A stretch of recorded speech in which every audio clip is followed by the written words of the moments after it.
মাননীয় মোহাম্মদ ডক্টর মোহাম্মদ ইউনুস সাহেব,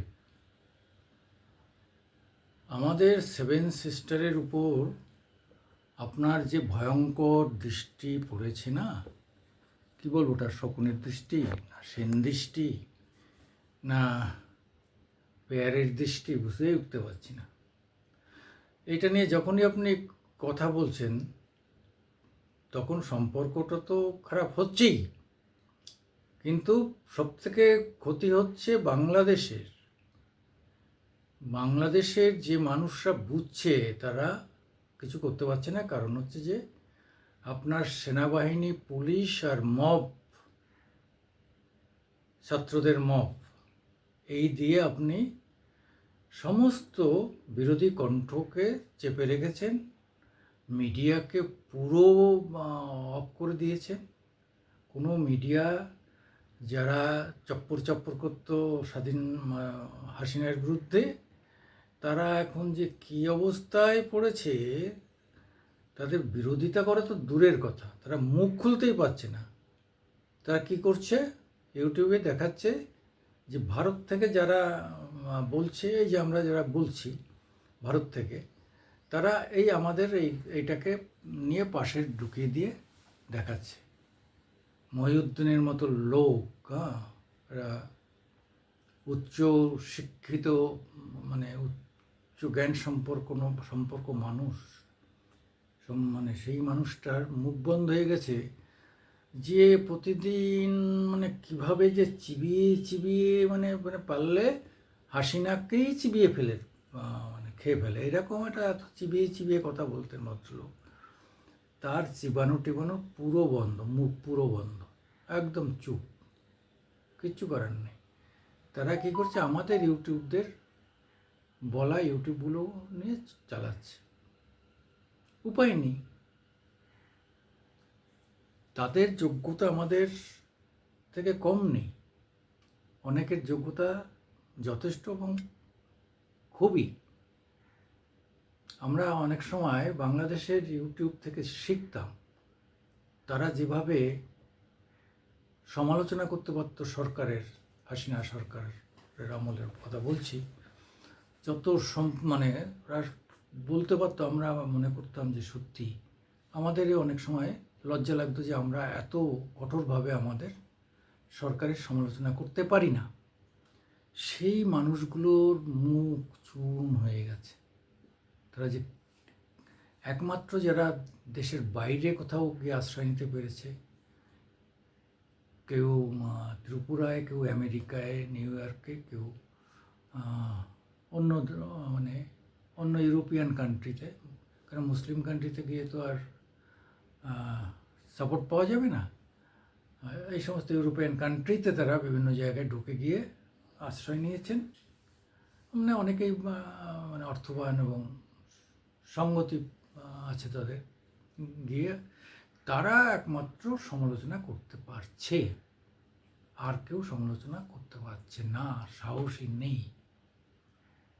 কতজনার চাকরি খেয়ে নিয়েছে এই ছাত্ররা, কত মানে ইউটিউব বন্ধ করে দিয়েছে, কত কিছু করে দিয়েছে। যাই হোক, মূল কথা থেকে সরে গেলাম। যে কথাটা বলতে চাচ্ছিলাম, যে যেদিন থেকে আপনি সেভেন সিস্টার নিয়ে চুলকাতে শুরু করেছেন, মানে আপনার এই চুলকানির দোষ, আপনার কি দুটো বিয়ে আর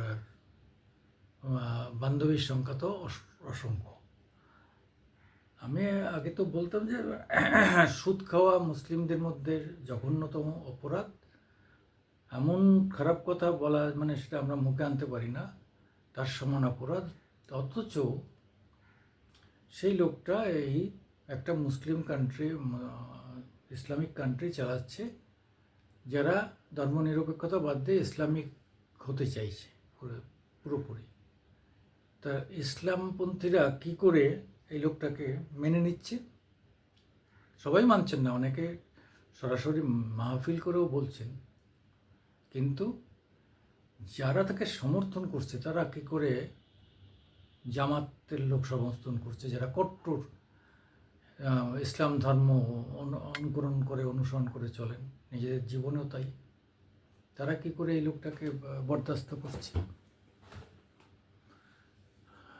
ফলে আমার বক্তব্য হচ্ছে যে উনি তো একবার খ্রিস্টান হয়ে গেছিলেন, ইউনূস তো ধর্মান্তরণ ঘটিয়েছিলেন তার একজনকে বিয়ে করার জন্যে।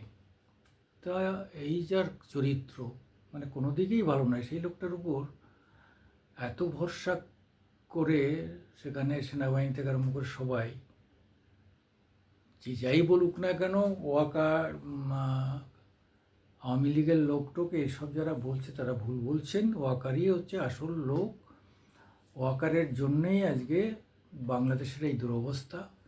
ও যদি তখনই অ্যাকশান নিত বিক্ষোভকারীদের বিরুদ্ধে, তাহলে আজকে আমাদের বাংলাদেশ থেকে হাসিনাকে আসতে হতো না, আর হাসিনা না আসলে বাংলাদেশের এই দুরবস্থা হতো না। এখন তাদের জল বন্ধ, খাওয়ার, যাতায়াতের সব জিনিস বন্ধ।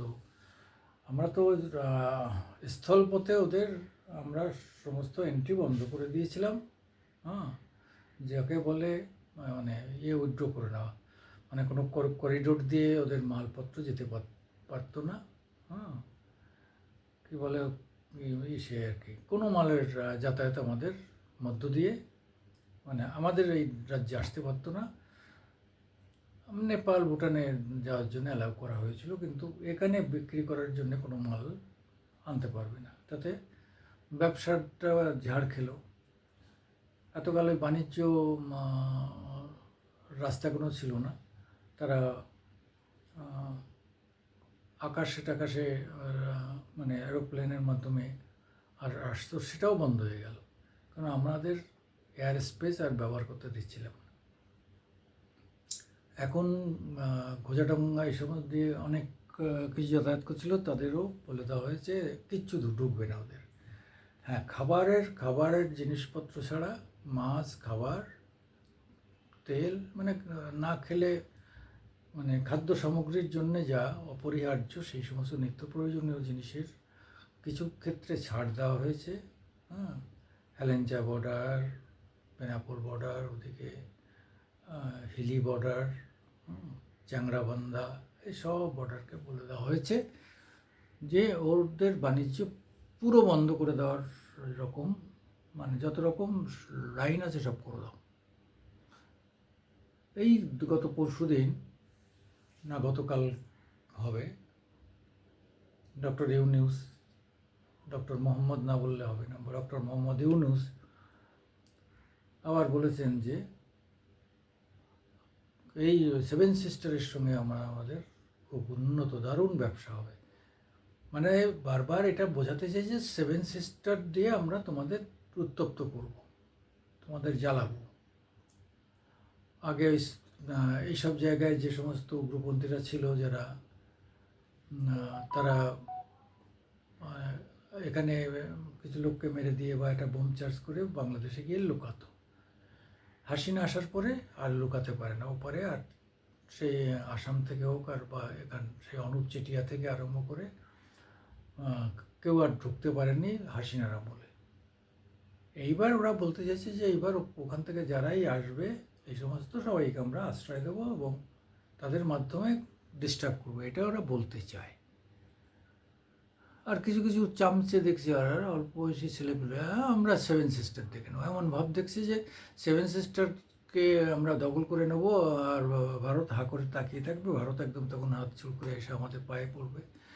মানে শিক্ষা দীক্ষারও একটা লেভেল থাকে, শিক্ষা দীক্ষা যদি না থাকে, আজকে আমি যদি যে বলি আমেরিকার যে তোমার একটা ছোটো জায়গার রাজ্য দখল করে নেবো, পারবো? সৈন্যবাহিনীতে অস্ত্রে শস্ত্রে পারলেও ইয়র্কশায়ার আমরা দখল করতে পারবো? আমরা কি পারবো ওখানে অন্য কোনো প্রদেশ আমরা দখল করতে? পারবো না। আমরা ইংল্যান্ডের কোনো অংশ এরকম দখল করতে যেতে পারবো? সে ছেড়ে দেবে? সম্ভব না, এটা হয় না। তাহলে তো পুরো দেশটার সঙ্গেই আমাকে যুদ্ধ করতে হচ্ছে। তা বাংলাদেশের সঙ্গে পাকিস্তান আগে ভাবতো যে পাকিস্তানে অ্যাটমিক বোমা আছে, কাজেই ও সঙ্গে থাকলে ভারত আমাদের ভয়ে ভয়ে ডাকবে। সেটা তো দেখা হয়ে গেল যে 48 ঘন্টা লাগেনি, 6 ঘন্টার, মাত্র 6 ঘন্টা যুদ্ধে পাকিস্তান সারেন্ডার করে একদম শুয়ে পড়লো, বাঁচাও আমেরিকা, আমাদের বাঁচাও। বললো যে না, তুমি সরাসরি ভারতীয় ভারতীয়দের ফোন করো, সেখানে তোমার কাউন্টার পার্টকে ফোন করো।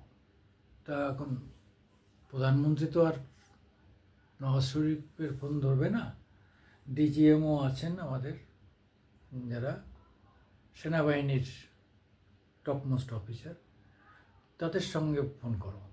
তাদের সঙ্গে ফোন করে সারেন্ডার করলো যে আমরা যুদ্ধ চাই না, যুদ্ধবিরতি চাই। তো আমরা ঠিক আছে, আমরা যুদ্ধবিরতি মেনে নিলাম। সেটা নিয়ে আমাদের এখানে বিতর্ক হচ্ছে, হ্যান ত্যান, সেটা যাই হোক, অন্য ব্যাপার, সে রাজনীতি, বিতর্ক চলবেই।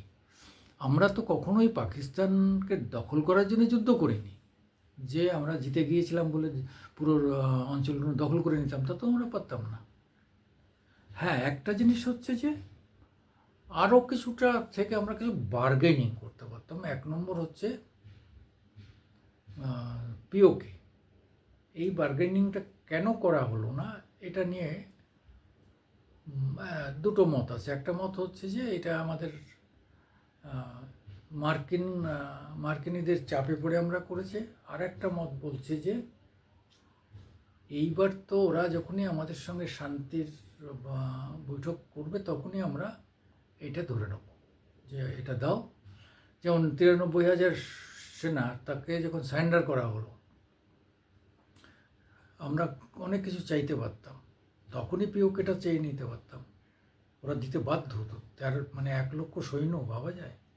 কিন্তু উল্টে কী করলেন, তার বন্ধু ভুট্টোর সঙ্গে জলকেলি করলেন। জলকেলি করে টোরে টোরে টোরে খাওয়া দাওয়া খুব আনন্দ ফুর্তি করে সিমলায় একটা চুক্তি করলেন।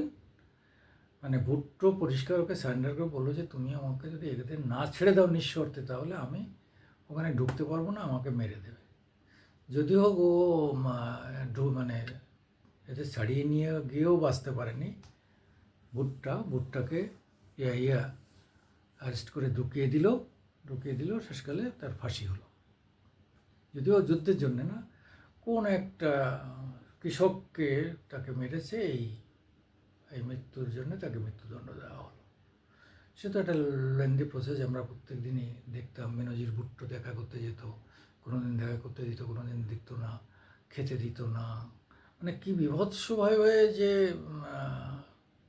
মানে জুলফিকার আলী ভুট্টো মৃত্যু হয়েছে, মানে ওর তার আগে ফাঁসি দিয়ে দিলে লোকটা বাঁচত আরও। মানে জঘন্যতম একটা লোককে তিলে তিলে তিলে তিলে মেরে দিয়েছে, অথচ সে একটা গণতান্ত্রিকভাবে নির্বাচিত মানুষ। সে কাউকে খুন করতেও যায়নি, সে কখনো যুদ্ধও ঘোষণাও করেনি।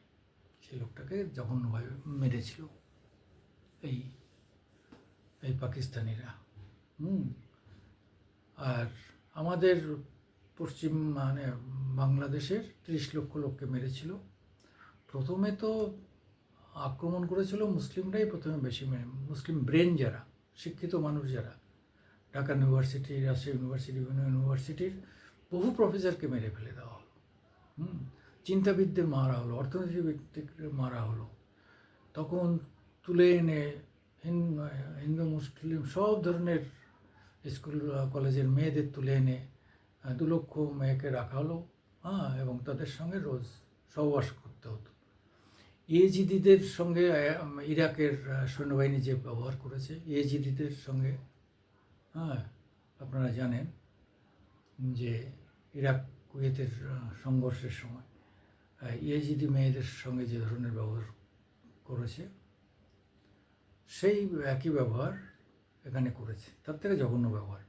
এবং পরে শেষকালে সেই সংখ্যাটা প্রায় 5 লাখের কাছে চলে যায়। তা সেই যে এসের মানে টেক্কা খান বলেছিল যে ওদের গর্ভবতী করে দিয়ে আসবে, এবং এরাই হবে আগামী দিনের একদিন এই অবৈধ সন্তানরা একদিন আমাদের হয়ে কথা বলবে, কেন ওদের ডিএনএতে আমাদের পাকিস্তান ঢুকে গেল। এটা টেক্কা খানের প্ল্যানিং ছিল। এবং সেইভাবে 5 লক্ষ নারীকে বিভিন্ন এসে কী বলে দুর্গে নিয়ে, যেখানে সৈন্যবাহিনীরা রাত্রি যাপন করেন, সেখানে নিয়ে তাদের উপর এই ধরনের পাশবিক অত্যাচার করা হতো এবং তারা প্রায় সবাই গর্ভবতী। সেই সন্তানদের নিয়ে বই হয়েছে, সিনেমা বই হয়েছে এবং তাদের নিয়ে অনেক রকম, তাদের রিহ্যাবিলিটেশনের জন্যে বাংলাদেশে অনেক রকম পরিকল্পনা হয়েছে। এইসব ইতিহাস পড়ানো হয়নি। আওয়ামী লীগ তথা হাসিনার যদি কোনো ভুল হয়ে থাকে, সেই ভুল হচ্ছে তিনি শিক্ষা ব্যবস্থায় এই সমস্ত ইতিহাস ভালো করে পড়াননি বা রাজনৈতিক নেতাদের মাধ্যমে এই কোনো প্রচার করেননি। আজকে বিএনপির কিছু কিছু মানুষকে দেখছি, তারা এত সুন্দর করে এগুলো বলছেন। তা এক ভদ্রলোকের নামটা উনি সুপ্রিম কোর্টের লয়ার, বিএনপির লোক, অথচ অসাধারণ বলেন। এইরকম দেশপ্রেমী মানুষ মানে ওখানে হাতে গোনা দুজন, তিনি যেভাবে ইতিহাস বলেন, এইভাবে এই ইতিহাসটা যদি আমাদের আওয়ামী লীগের বা যারা আওয়ামী লীগপন্থী দলগুলো এই ইতিহাসগুলো যদি শেখাতো তাদের পরের প্রজন্মকে, তাদের কানে ঢুকিয়ে দিত, তাহলে আজকে এই দুরবস্থা হতো না। বা সেনাবাহিনীর মধ্যে, পুলিশের মধ্যে, সবার মধ্যে এই চেতনা বোধ যে কীভাবে কত সংগ্রাম, কত রক্ত, কত জীবনের বিনিময়ে এদের আমরা পেয়েছি। এটা যদি পড়ানো হতো, আমরা দেখেছি তো যে শেষের দিকে ডিভাইড অ্যান্ড রুল করে কী করলো, যে এখন আর মুসলিমদের মানা হবে না, হিন্দুরা কোথায় আছে, হিন্দু পাড়ায় ঢুকে ঢুকে ওই স্থানীয় মুসলিমরা, তাদের রাজাকার বলি আমরা, রাজাকার আলবদর, আলফান্স, এদের সব নিয়ে সেই প্রায় মানে গ্রামের পর গ্রাম আমরা ছুটছি। আমরা দেখলাম যে পিছন থেকে মনু দত্তকে গুলি করে মেরে দিল। তখন আমরা লুকিয়েছিলাম, তারপরে এসে দেখলাম যে বণিকপাড়ায় ওখানে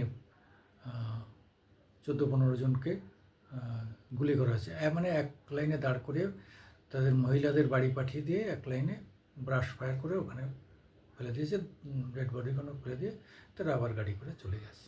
গ্রাম অঞ্চলেও মানে অত্যন্ত পাড়াগা, যেখানে কোনো পাকা রাস্তা নেই, বড় রাস্তা নেই, নদীপথ, সেখানেও তারা এরকম করে অত্যাচার করেছে। সেটার দিকে সমস্ত মুসলিম হিন্দু অধ্যুষিত প্রত্যেকটা গ্রামে মেয়েদের তুলে আনা আর পুরুষদের মেরে দেওয়া, এই ছিল তাদের কারবার।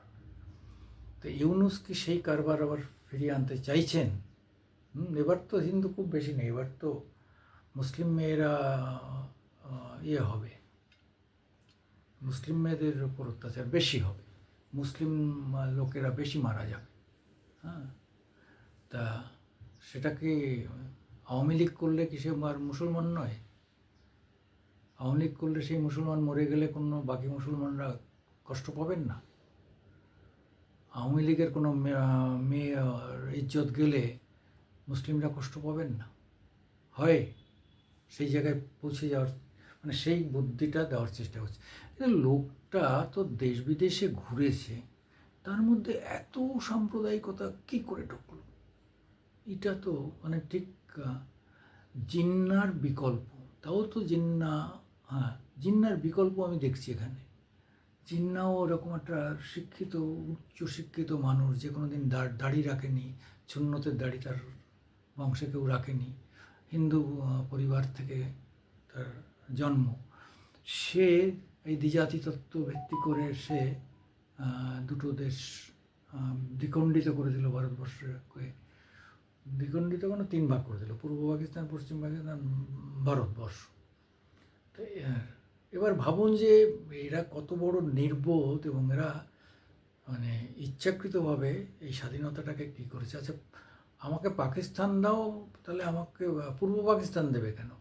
পাকিস্তান দিলে আমাকে পাকিস্তানের লাগোয়া এলাকা দাও, কিন্তু পূর্ব পাকিস্তান 1100 কিলোমিটার দূরের একটা খণ্ড, ছোটো একটা খণ্ড পূর্ব পাকিস্তানকে দেওয়া হলো। তো তো এইসবের মানে কি আর বলার আছে, তারা তো একটা সাইড থেকেই তাদের দেওয়া উচিত ছিল। আজকে পাকিস্তানের সঙ্গে যদি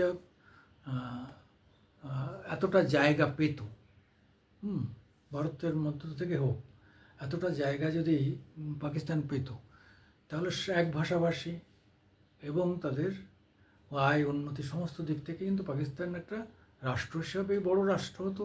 হ্যাঁ, এবং তার যে জনসংখ্যা, এই দুটো মিলিয়ে যে জনসংখ্যা 35-40 কোটির জনসংখ্যা, হ্যাঁ, এখন এখন ধরলে অনেক, ওদের 28 কোটি, এদের 18 কোটি।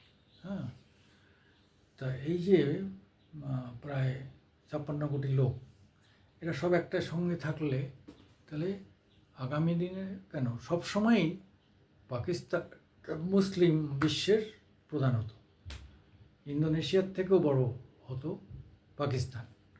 সেটা করা হলো না, কেন করা হলো না? এইসব যখন আমরা আলোচনা করি তখন অনেক কিছু বোঝার আছে, যে ওরা জানতো যে এই রাষ্ট্রগুলোকে শান্তিতে থাকতে দেওয়া হবে না, এটা ব্রিটিশরা বুঝতো। কিন্তু আমরা বুঝিনি। তার কারণ হচ্ছে যে আমরা চেয়েছি যে কোনোভাবে ক্ষমতা হলে টাকা, তারপরে সব সুযোগ সুবিধা আমাদের জেনারেশন পর জেনারেশন পেয়ে যাবে। এই সব লোভের জন্যে আমরা যে কোনোভাবেই তখন আমরা মেনে নিলাম, যা বলছে টিপসই দিয়ে দিলাম। মাউন্টব্যাটেন যা বলছে, জওহরলাল নেহরুর কাছে বউ পাঠিয়ে দিয়েছে মাউন্টব্যাটেন, সে তাকে সিগারেট খাওয়াচ্ছে, মদ খাওয়াচ্ছে, আর তার সঙ্গে সঙ্গম করছে। আর এদিকে মাউন্টব্যাটেন কংগ্রেসের যা কিছু সব জওহরলালকে দিয়ে সব হ্যাঁ, জওহরলাল মদের ঘরেই হ্যাঁ করে যাচ্ছে, সব মানিয়ে নিয়ে ভারতকে স্বাধীন করে দিল। মানে মাঝে মাঝে মনে হতো প্রথম দিকে যে এর থেকে পরাধীনতাই ভালো ছিল। এখানে কত রকম কতগুলো রাজ্য করা হলো, ভাষাভাষী কত কিছু নিয়ে, তাদের মনোভাব আলাদা, কর্মকাণ্ড আলাদা, ধর্ম আলাদা, একটা অদ্ভুত রাষ্ট্র বানানো হলো। কিন্তু তবুও আজকে আমরা ধীরে ধীরে ধীরে সেই ভারতবর্ষকে একটা জায়গায় এনে আজকে চতুর্থ সামরিক পাওয়ার করেছি, পঞ্চম অর্থনীতির দেশ করেছি, এবং আমাদের এখন এই বিশ্বে সব থেকে আমাদের জিডিপি অনেক বেশি। কিন্তু বাংলাদেশ স্বাধীন হলো 51 বছর, ভালো ছিল, তার মধ্যে দুবার করে কোনো 75-এ কোনো এইসব করে টুরে একটা জায়গায় নিয়ে এসেছিল হাসিনা। আমি বলছি হাসিনার কিছু ভুল ছিল, সেটা ধরেই নিলাম। সেটা হয়, দীর্ঘদিন ক্ষমতায় থাকলে তার ছেলে মেয়ে আত্মীয় স্বজন যে যেখানে থাকে সে তার মাতব্বরি ফলায়, এই করে করে 12টা বাজিয়েছে দলের এবং দেশেরও। সেটা অস্বীকার করি না যে হাসিনার বহু দুর্নীতি হাসিনাকে সামনে রেখে করা হয়েছে, তার দল করেছে, তার দলের লোকজন করেছে, তার ফলে একটা ক্ষোভ মানুষের মধ্যে ছিল। তবে ভোটে অন্যেরা জয়েন করলে, তারা বললে ভোট নয়, এইটা মানি না। আর ওই যে তদারকি সরকার করে ভোট, এটা পৃথিবীর কোনো জায়গায় নেই। ভারতবর্ষে কি আমাদের তদারকি সরকার আছে নাকি? যে সরকার থাকে সেই সরকারই ভোট করে। আমেরিকায় আছে নাকি? ব্রিটেনে আছে? পৃথিবীর কোথাও আছে নাকি? এমনকি পাকিস্তানে কি আছে তদারকি সরকার? কিন্তু বাংলাদেশে তদারকি সরকার করে আমাদের করতে হবে। এটা একটা অদ্ভুত আইন। এই আইন তো হয় না, যেটা না তো না। সেটাও একটা সময় ছিল, সেটাও আইন করে বাতিল করা হয়েছে, সংবিধান থেকে আউট করে দেওয়া হয়েছে। তারপরেও সেটা ডিমান্ড করা, না হলে ভোটে যাব না, এইসব কথার কোনো মানে হয় না। যাই হোক, চলুন আপনারা দেখুন, একটু বড় হয়ে গেল। আপনারা যদি এটা আপনাদেরও মনের কথা, আমি যা বললাম সেটা নতুন কিছু নয়। আমি সুকুমার দেবনাথ, আপনাদের কাছে আমার আজকের দিন ইউটিউবের একটা সমর্থন জানাতে আগ্রহ প্রকাশ করছি। নমস্কার, সত শ্রী অকাল, আদাব।